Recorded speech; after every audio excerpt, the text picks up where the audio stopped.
Hello, and welcome to the final week of review. Aren't you glad I started reviewing early? All this stuff we've got to cover. Now we've still got one more grammar point to do, which is pretty straightforward that I want to go over, but we're not doing it today. We're going to start the week with a nice easy comprehension exercise. Now I think that we've covered all the comprehension exercises that we need to make sure that you're ready for the test. Most of them are things that we've gone over before in early comprehension exams, tests from the book, whatever. Some of the answers are common sense anyway, so I've not laboured the point too much. There's things you need to know about handshakes, yetis, campon games, whatever that was. Those kind of things are important. Televisions, health, diet. So make sure that you know those sort of things. Make sure that those are covered. I think we've covered them to death. I think most of us should know them now. So today we're going to move off and we're going to do one last comprehension exercise purely as practice. Now what I've chosen is I've got a small short article from an American university about how to prepare yourself for an exam. So we're going to read through that, we're going to go over it, and we're going to use that as our last comprehension exercise to really nail home some of the messages in what you need to do to prepare yourself and to make sure that you're ready, confident, and able to walk into this exam absolutely prepared for it. Now, the way things are going at the moment, I think it's a safe bet that we're going to be doing an online exam. The situation isn't going away. It's not getting any better. Logic seems to have completely vanished from the entire world. So it looks like it's going to be an online exam, and frankly I'm hoping for that. I feel like we've been studying towards an online exam, and I think the sheer stress of walking into a classroom at this point would be too much for most of us. So I support an online exam. I want that going forwards. I think it's the best for you, and I hope that this is what happens. It certainly seems to be. We don't have time to prepare for a written exam at this point. Going forward, it seems like everybody is preparing for an online one. There is no word of schools reopening. There's no rumours of schools reopening. There are fresh lockdowns coming in and out. So my guess is this is going to continue as an online exam until sanity returns, if it ever does, which is seeming less and less likely. We'll see. So we're going to go through a comprehension exercise. Now if you go to Google Classroom, you'll see that I've given you a document. So I want you to go and open that now. Open that up, and that's going to be what we read through. So I'm going to read through it. You simply follow along, and then I'm going to go in and we're going to explain some of the points and discuss them and dissect them a little bit more personally, so that we really nail this message home, because this is important. This is how you should be preparing. This time I don't really care if you pay attention or not. I'm aiming this at the people who want to pass. Those of you that don't care, I can't make you care, but the ones of you that do care, I can help you. After that there's going to be a quiz, 20 questions, and it's going to be pretty tough, and I'm scoring this one as your monthly test. Okay, this is your final test to make sure that you're ready for the exam. So it's a comprehension test to make sure that you are as ready as you're ever going to be.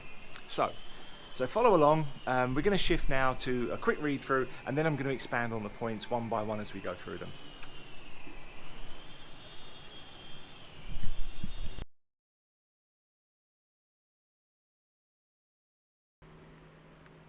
How should I prepare for tests and final exams? The pre-game good study habits. Number 1, keep up with your work. If you attend class regularly, keeping up with readings and take notes conscientiously. Studying can be a relatively pain-free process. Make sure to review and expand upon class notes regularly throughout the semester. Consider developing a glossary or collection of note cards for vocabulary reviews in each class. Many students find that preparing for an individual class for 60 to 90 minutes per day, 5 or 6 days per week, will leave them well prepared at exam time. To assist students with organisation at finals time, we have compiled a number of time management tools that are included with this page. Number 2, don't cram at the last second. Building off our previous entry, try studying for 60 to 90 minutes per day for a week leading up to exams. All-nighters simply don't work for most people, and students experience declining returns on their efforts when they attempt to study for 4 and 5 hours straight. Number 3, Complete a mock test.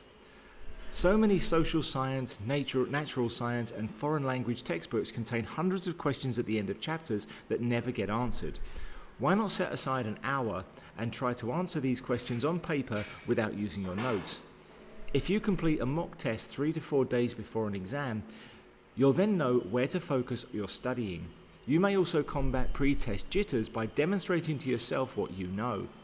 For the humanities, try answering a couple of potential essay questions on a timed, closed book basis and see how you do. Another simple way to conduct a mock test is to ask a friend or classmate to give you an oral quiz based on concepts in the textbook or in either of your notes. Do not set aside time to study in advance and then follow through. For most people, that means leaving your dorm room and turning off visual, auditory distractions, including iPods, Facebook, and music with lyrics. Number 5. If you have outstanding questions, go see your professor or tutor at least 3 days before the exam. If you've given yourself a mock test in advance, you'll be able to go to office hours with an agenda. Number 6. Think about what written questions might be on the exam. Outline each potential essay as a form of pre-testing and practice. Number 7. Find a group of dedicated students with whom to study. A group study session is an ideal time to review and compare notes, ask each other questions, explain ideas to one another, discuss the upcoming exam and difficult concepts, and, when appropriate, delegate study tasks. Do set an agenda and a specific time frame for your group study session so that your work together doesn't veer off topic. Number 8. Keep your ears open in class. Your professor will sometimes come right out and tell you about the exam or present study strategies. You will need to be in class every day to receive such help. This is particularly true as tests and final exams approach. Use review sheets thoroughly. Number 9. Review your class notes every day. Add keywords, summaries, idea maps, graphs, charts, discussion points, and questions where applicable. Take the time to organize lecture notes after class, adding key examples from labs and course readings. Number 10. Take notes on the course readings. You should also review these notes on a regular basis. Again, create visual enhancements where possible, e.g. compare, contrast charts, timelines, etc. Use both your course notebook and text margins to record valuable information. Please see our entries on reading for further information on this topic. Number 11. Make sure to get plenty of sleep. Sleeping hours are often the time when we completely synthesize information, especially topics we've covered in the couple of hours before bedtime. You want to be as fresh as possible and able to fully engage your working memory when you take the exams. Also, don't stop exercising or taking time for yourself, even at final exam time. Number 12. Find ways to apply material from class. Think about how course topics relate to your personal interests, societal problems and controversies, issues raised in other classes, or different experiences in your life. Game day, performing well on the exam. Number 1. Develop a good morning of routine. Eat a healthy breakfast. If music gets you going, go ahead and play something upbeat. Get a bit of physical exercise, even if it's a brief stretch or brisk walk. If you're feeling nervous, record your fears on paper and use mental imagery to envisage doing something that you enjoy, and then apply those feelings towards the exam. Think of preparing like an athlete before a contest or a musician before a performance. Number 2. When you first receive the exam, glance over the entire test before you start. Create a plan of attack. Write down any key terms or formulas that you'll need before starting. Think about how you'll use the time allotted. Number 3. Read the directions carefully. If something doesn't make sense to you, ask the professor. Remember that many questions on the college level have multiple queries or prompts. Number 4. Write out a brief outline before beginning essay questions. Number 5. Use the process of elimination on multiple choice and matching questions. Also, for multiple choice questions, you may wish to cover the options first and try to answer the questions on your own. That way, you'll find the answer options less confusing. As you prepare for multiple choice exams, Make sure you are aware of context, relationship, and positionality among concepts, and multiple definitions of terms. A deep understanding of vocabulary is a key to success on multiple choice exams. Number 6. Leave the most time-consuming problems for the end, especially those with low point values. Number 7. Focus on the question at hand. If you complete the test one step at a time, you are much less likely to find it to be overwhelming. Number 8. If you're stuck on a question, bypass it. Mark the question off so you can return to it at the end of the exam. Number 9. Show as much work as possible. This is particularly important for maths exams. Make sure that you're answering each part of the question. Number 10. If you have time at the end of the exam, go back and proofread your work and look over multiple choice questions again. Check to see that you have answered every question before you turn in the exam. But remember, your first answer is usually your best answer. Be extremely cautious about changing answers later on. Number 11. Some people benefit from conducting a memory dump when they first receive a test. That is, they jot down a comprehensive list of concepts, formulas, vocabulary, and details at the beginning and revisit the ideas as they're progressing through the test. Number 12. See if there is a way to draw a picture or otherwise create a visual description of the question you are trying to answer.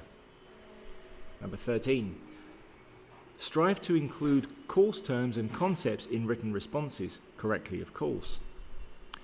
And post-game reviewing your performance. Number 1.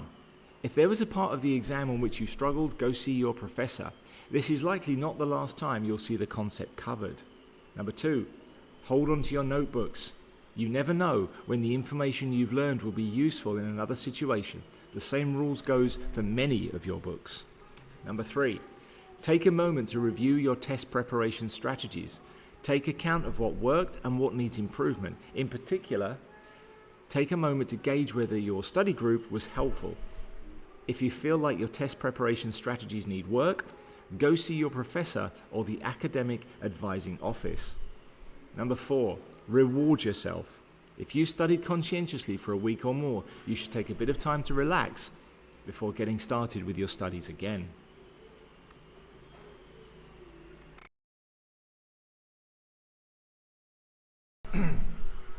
So how should I prepare for tests and final exams? So let's go through this and let's analyse what it's saying. So this is all about developing good study habits. Number 1, keep up with your work. I mean, that's a no-brainer. Make sure that you have all the work, make sure you're keeping up with it, make sure you're going to class, make sure that you know what we're doing. If you've skipped anything, go back and take it again. Google Classroom does mean that everything that we've done is stored there somewhere. All the videos I've made are there, all the review sheets, they're all there. So go back and get them all. You should be looking at 60 to 90 minutes a day, this says, 5 to 6 days a week. I agree. An hour to an hour and a half a day of study after school is feasible. At this point, 90 minutes a day is fine. Don't cram at the last second, number 2. I agree. Cramming doesn't work. Cramming is what desperate, lazy people do. It never works. You can always see someone that crams. For most people, it doesn't work. Your brain doesn't accept that much information. All-nighters don't work as well because you're tired, your brain is switching off. It's just not a good way to study. Don't do it. A proper plan means you don't have to. Complete a mock test. Mock tests are pretty hard. What we're talking about is a fake test. Go through a practice test to make sure that you're ready. We did try for this. We did campaign for this. We wanted last year's tests to be available for the students so they could go through them. Nobody ever approved that, which is ridiculous because every year we write new tests. So it would have been a good idea to have all the old tests on a website so the students who want them can download them and do them. But we don't have that option. So doing a mock test is very good. So this week, what I'm going to do on Friday is I'm going to post you a mock test. So that there's, before Friday, I'm not sure when, we'll do a complete mock test. I'll give you a fake English test and we'll see how you all do. All right? Do not multitask while studying. I totally agree again. Your brain doesn't really focus that well. Conscious mind can work on 7 plus or minus 2 things. That means that you can consciously be aware of 7 things. And depending on how important those things are, you can add or take away 2 things. So at the moment I'm aware of filming this, I'm aware of reading this, I'm aware of James making noise in the background, things going on outside, I'm looking at my phone in case it rings. I'm aware of all of these things. But it's much better if I'm absolutely focused on the important ones. And that's just how it is. So focus on what you're supposed to be doing. That's most important. Turn off all your crap. Turn off your iPhone, turn off your Facebook feed. Don't listen to any music with any words in it, because all of those things are distractions that are going to stop you from remembering what you're studying. Number 5, outstanding questions. Yeah, catch up. If you've got anything that you don't know, go and catch up with it. Think about what written questions might be on the exam. Do some preparation. Kind of think about what the teachers are focused on and make sure that that's what you focus on. We focus on the things that you need to know. Find a group, dedicated students for them to study. Some people study better in groups. So if you can form a study group, that's a good idea. So you can all keep up with it together. Split the responsibility out is another good idea. I used to work with teacher Steve in grade 4. Some of you know him. And we would split the responsibility. I'd write one set of tests, he'd write the next one, and we'd share. And it meant we did half the work each, which meant our work was better because we could put more focus and more time into it. And it's as simple as that. And it'll be the same with you guys if you form a study group. Someone could focus on the maths, someone could focus on the English, somebody could focus on something else. And it means that you don't all have to do all the work yourselves. So it's a good idea to get a small group of studiers to study together. Keep your eyes open, ears open rather, in class. Sometimes your professor will come right out and tell you about an exam or present study strategies. That's exactly what I'm doing now, so keep your ears open. Review your class notes every day. Yeah, once you've taken a set of notes, note down all the important things in class and then go over the notes again every day to make sure that your notes are up to date and relevant and focused on the things you need to know. Take notes on the course readings. So take notes. I probably should have put those two around the other way. Take notes. As you're learning, jot down the important things. If I'm talking, I've just given you an introduction video that tells you exactly what you need to know for the comprehension section of the exam. So you should have made a note of that, at least a mental note. Okay. Make sure you get plenty of sleep. Now this is something that a lot of you fall down on, and I totally get it. I was talking to my friend in Japan, and he's in the same position as I am. Because all the schools are closed, because all the businesses are on furloughs and lockdowns, we're working from home, which means James is always with me. Yesterday I had a really bad day with him. He's constantly by my side. He follows me into the bathroom, he follows me into the kitchen. At one point I was washing up, so my arms were covered in water and soap suds. I'm cleaning up, I'm scrubbing. I'm not happy, it's not a happy place. And he comes in and goes, "Daddy, I want hugs." And he follows me around the house. And eventually that gets extremely wearing. And you lose your temper, and that's just how it is. Other parents all around the world are going through the same thing. So what we're doing, and you're doing the same thing, is we're staying up late at night to try and find some time on our own. We need time on our own, we need space. So we're staying up and we're doing our own stuff very late at night, and it's keeping us from sleeping. And that's how it is. Don't do it. Make sure you get to sleep at a decent hour. Make sure you're getting your full 8 hours. Otherwise you're going to get stressed and you're going to fall into a cycle of not sleeping properly. Then you can't work properly, you can't remember stuff. We all do it. Don't do it for the next week. Find ways to apply materials from class. In other words, look at things differently. So if you've got something from class relates to your personal interest, then use it. Try and use the stuff that you've actually learned. Game day, performing well on the exam. So this is what you need to do on the day. Develop a good morning routine, morning of. So eat a healthy breakfast so you don't get hungry, don't want to feel bloated. So we're talking about things like muesli is very good. It's a slow release carb. So if you eat a load of muesli, your stomach can't digest it straight away. It'll digest it nice and slowly and it'll release energy all morning and you won't feel hungry. That's what we're talking about. Don't drink coffee. Coffee is an artificial stimulant, doesn't make you feel great, and it makes you poop and it makes you pee. Don't want to feel like you want to do those things on the day of an exam. So try and keep yourself nice and clean. Go ahead and play something upbeat, some music, be cheerful, get a bit of physical exercise. Physical exercise is very important. I exercise every day so that I don't feel like crap. And you need to keep your metabolism running up fast. If you're feeling nervous, record your fears on paper. I'm not sure about this one, but do something that makes you feel calm. Give yourself something that calms you down, makes you feel better. Whether you want to do a bit of yoga, whether you want to pray, whether you want to... I'm not sure writing down your fears and setting fire to the paper is really the right way to go, but whatever it works for you, doesn't matter what it is, do something that makes you feel calm. But really think about yourself like preparing as an athlete or a musician, preparing for something important. You are preparing for something important, so go through a preparation routine, whatever works best for you. When you receive the exam, glance over the entire test and create a plan of attack. I keep saying this to you. Read the whole exam. A lot of people make the stupid mistake of getting the exam and just starting to answer it. That is a rookie mistake, and you're better than that. You've all done this before. Nobody should be doing that. Go through the entire exam, see where the most points are to be scored, see what the best questions are for you to answer, work out what you're going to spend more time on, and come up with a full plan. Especially in the English exam, where it's several hours. So you should spend at least 5 minutes going through and coming up with a plan of how you're going to tackle it. Work out what questions deserve more time, which questions you're going to answer, if there's choices of which ones to answer. If it's multiple choice, go through it, work out which ones get you the most points. Because some of them are only going to be 1 point, some might be 5.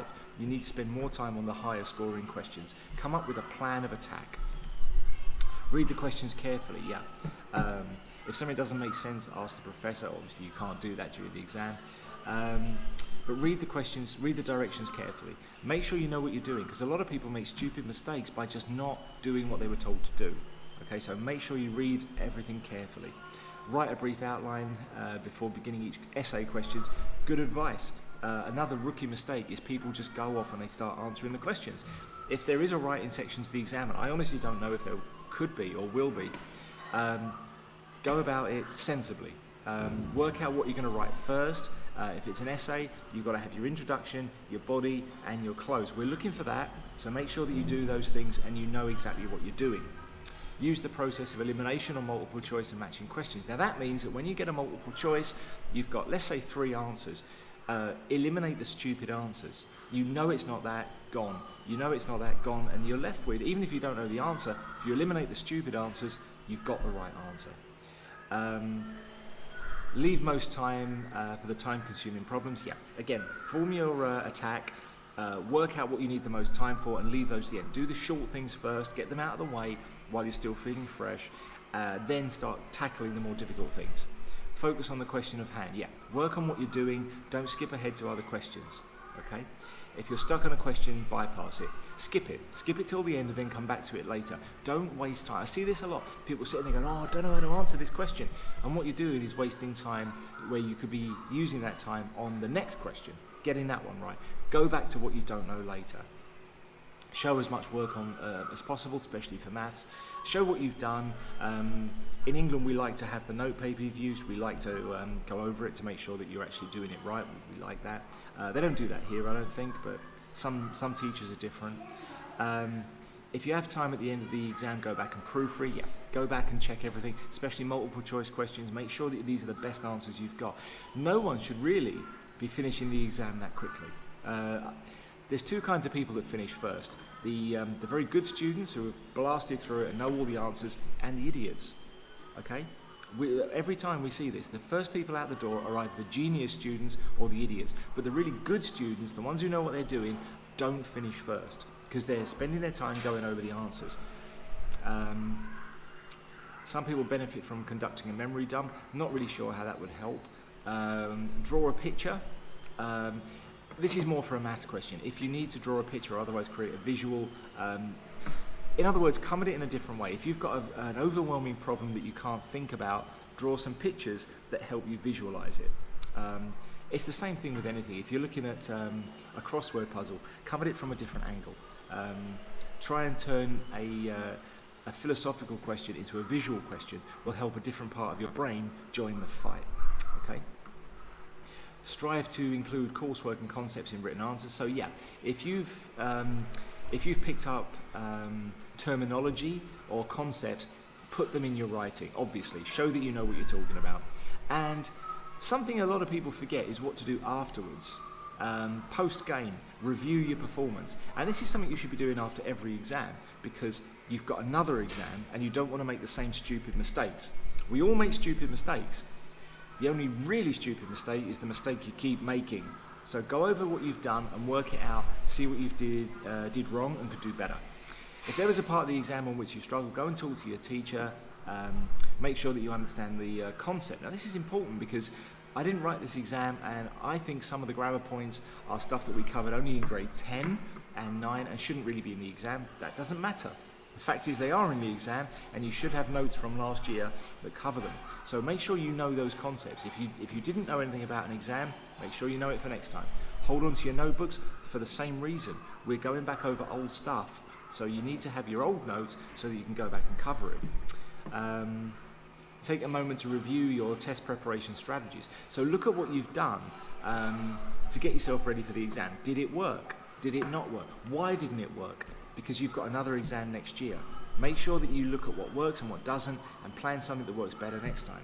And lastly, reward yourself. Now, we're not talking to the idiots who don't do any planning. They're rewarding themselves now. That's great. Everybody gets a reward and everybody gets to work.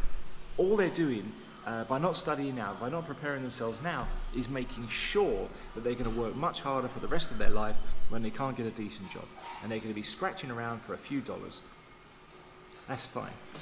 But I'm assuming that you've done all your prep, reward yourself, give yourself a break, do whatever makes you happy, eat a bowl of ice cream, chat with your friends on social media, go and watch some dodgy videos on YouTube, whatever makes you happy, reward yourself with a little off time. When I'm doing this kind of stuff, when I'm writing, I enjoy writing, but I give myself a reward. If I've written for an hour, I have to take a break because my eyes are sore. So I go and do something I enjoy. Oddly enough, I'll sometimes go and cook. And what I'll do is I'll stick a YouTube video on in the background and I'll listen to some stupid video about an upcoming movie or something, and I'll make something to eat. I'll take a few minutes out, let my eyes rest, let my head rest, and then I'll come back to it fresh. It's the same thing with you. Give yourself a little reward. Give yourself a point. You're aiming for your reward. So these are the things you should be doing to prep yourself, to make sure that you are ready for this exam. Okay? Now you can move on and do the test.